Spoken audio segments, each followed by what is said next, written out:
একজন ত্রাণ দিতেছে, একজন ক্যান্ডিড ফটো তুলতেছে ওই জায়গাটা জাম কইরা, আরেকজন ওই সাইড থেকে একটা ভিডিও নিতেছে, যাতে ব্যাকগ্রাউন্ড একটা ওই যে কি জানি ব্যাকগ্রাউন্ডটা অতিরিক্ত লাগাইছে, এসেছো এই তুমি দিন দুঃখীর বিপদে, ওই গানটা লাগাই ছাড়বো।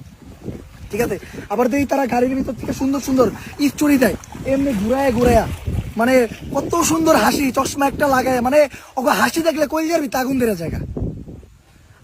আপনারা নিজের টাকা দিয়া, নিজের টাকা তো না, নিজের টাকা দিয়া একটা ট্রাক ভাড়া কইরা আহেন, টাকা তোই করুম না। আমি বলি আপনাদের এখন কিসের অভাব জানেন? আপনাদের একটা বক্সের অভাব। পারলে টাকের ভিতরে একটা বক্স উঠায় নেন, উঠায় গান বাজায় নাচতে নাচতে আসেন, দেখি আসেন। আর সাথে ডিএসএলআর ক্যামেরা নেন, আইফোন আনার দরকার নেই, ডিএসএলআর ক্যামেরা আনবেন, যাতে রাস্তায় যাতে জাম না হয়, দূর থেকে ছবি তুলবো জুম করে। আপনারা আমাকে অপমানিত করতেছেন, এখন আমাকে লজ্জা করে, কারণ এখন নানান জায়গায় যে আমাকে এটা শুনতে হয় যে এরা আইসে নাটক